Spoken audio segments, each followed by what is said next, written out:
Alam mo, higit na mas mabilis ang kalaban kaysa sa abilidad na kayang gamitin ni Killua sa ngayon. Ano ba talaga ang binabalak mo, Jing? At hinayaan mong umalis ang bata kanina na mag-isa. Ito ang binabalak ko, Zig. Alam ko matutuwa ka sa regalo kong ito.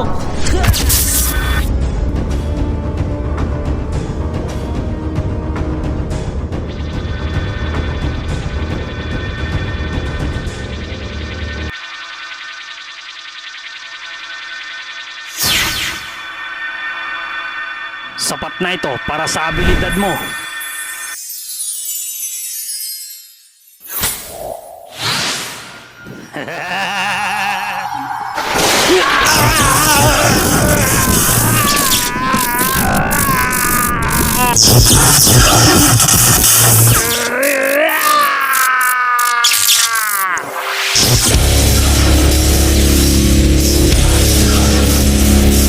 Hoy Jing, salamat sa enerhiya ay binigay mo. Kumanda ka sa akin ngayon, tanda.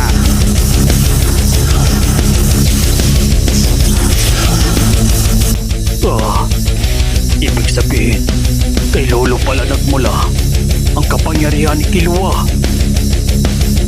Sinasabi ko na nga ba, hindi lang basta na-invento ni Killua ang kapangyarihan niya. May pinagmulan talaga ito. Mahirap talaga humarap sa ganitong klaseng sitwasyon. Lalo na't wala kaming kalaman kung anong klaseng abilidad meron siya. Ikaw, lumayo ka dyan at ako ang harapin mo. Ganun ba? Sige, pagbibigyan kita. Nawala. Nasaan siya?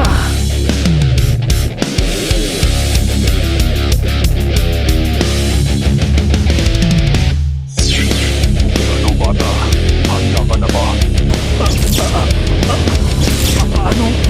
Dito ang lightning! Masyado naman yata magugulatin ang batang yon.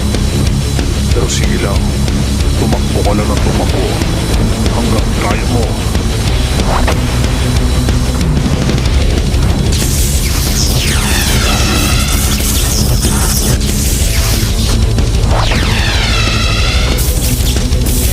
Ilang, tumawag ka kung kaya mo.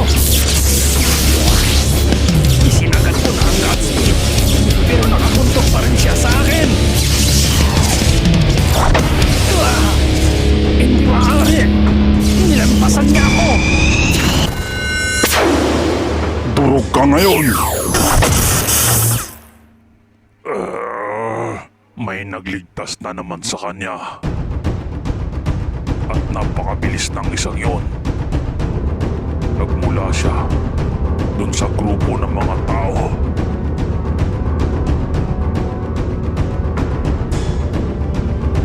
Pinalaki niya ang kanyang katawan. Talagang balak niyang tapusin si Killua sa isang atake lang. Buti na lang, sakto ang dating ni Zig.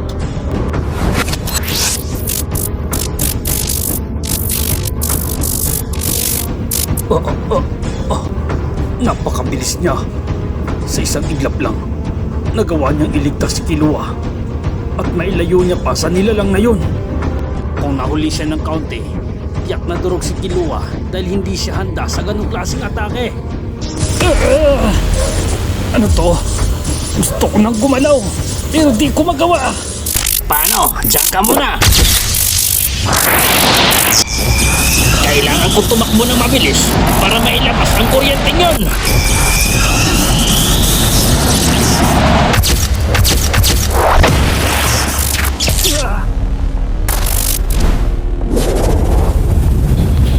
Imposible to.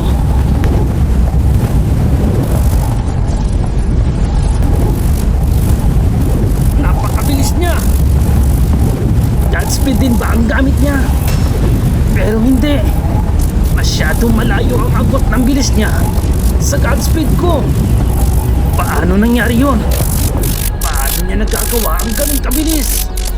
Kailangan mas mabilis pa! Nakakagalaw na ako. Ang bilis niyan talaga. Hindi ko man lang namalayan. Naubos na pala ang charge ko. Paano to? Kailangan ko ng malakas na kuryente. Sa wakas! Eto na nga! Mangyayari na rin ang katagal kong inaasam! Ang labanan siya na may tinataglay akong sapat na enerhiya at lakas! Ngayong taglay ko na ulit ito, hindi ko sasayangin ang pagkakataong ito! Papamaha! Isa at Netero! Ako ang tutupad ng pangarap nyo! Dudurugin at ibabalik ko siya sa tunay ng anyo! Mandata ngayon! Tanda!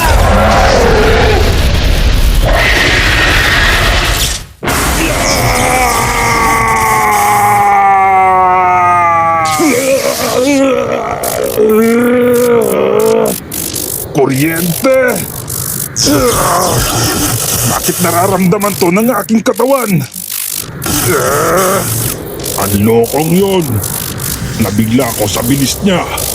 Kung nagkataong hindi ko nasaga ang atake niya, siguradong kanina pa naglaho ang katawan ko. Umanda ka sa akin mamaya. Ibang klase ang isang yun. Napakalakas nun. Anong pamamaraan ang ginamit niya? Ba't ganito? Tuloy-tuloy pa rin ang pagkukuryente. Imposible. Sa lakas nun, dapat ay pustado na ang isan yon. Anong klaseng kuryente ba talaga ang isang ito? Bakit hindi ito nawawala?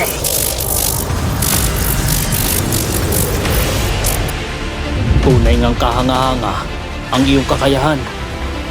Dahil sa kahit ganun kabilis na atake ni Zeke at patalikod ka pang inatake, ay nagawa mo pa rin sanggain ang ataking yun. Ano ba talagang nangyayari? Bakit hanggang ngayon na hindi pa rin ako makagalaw? Ibang klase ka lang talaga dahil nagawa mo pa sanggain ang atake kong yun. Pero hindi pa ako tapos, kaya humanda ka!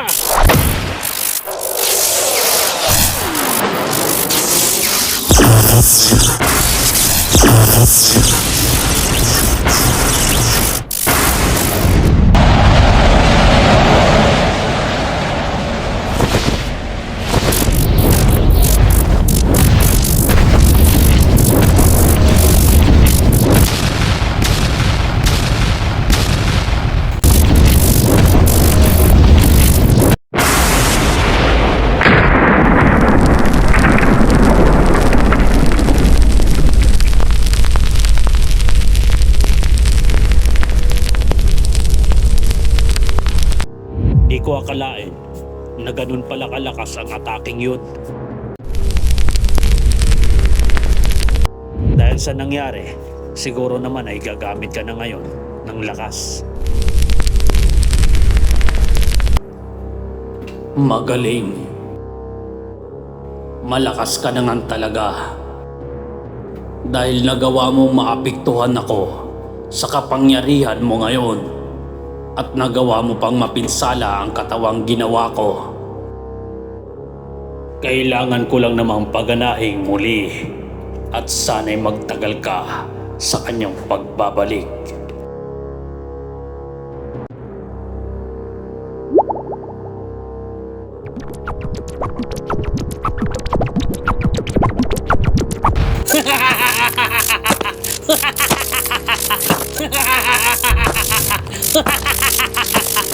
Para lang sa kaalaman mo, tanda! Ilang dekada din akong nagdusa para lang makamtan ng kapangyarihan na siyang tatalab sa'yo! Dekada? Ganon din ba katagal ang kailangan kong bunuin para makamtan ng ganong klaseng bilis at sakas? Hindi. Isang dekada pwede pa. Pero kung ilang dekada, baka matanda na rin ako nun.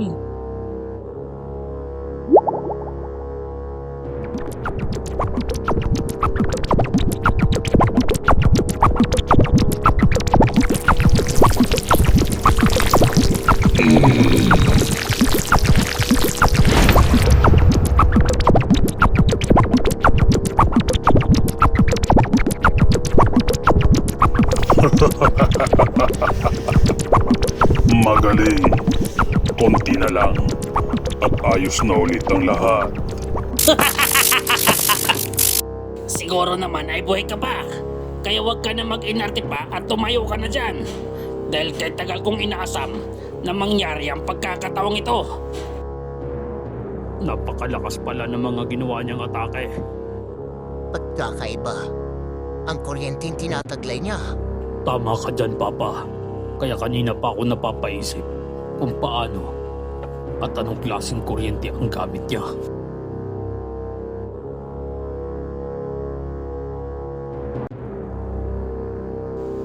Mukhang hindi maganda ang binubulong ng hangin.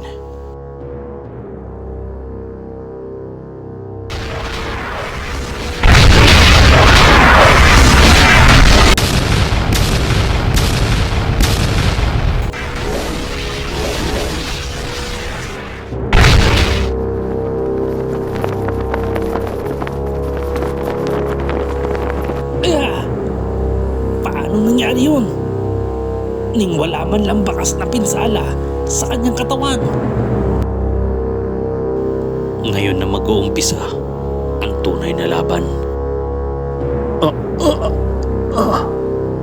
Tunay ba ang mga natunghayan ko ngayon?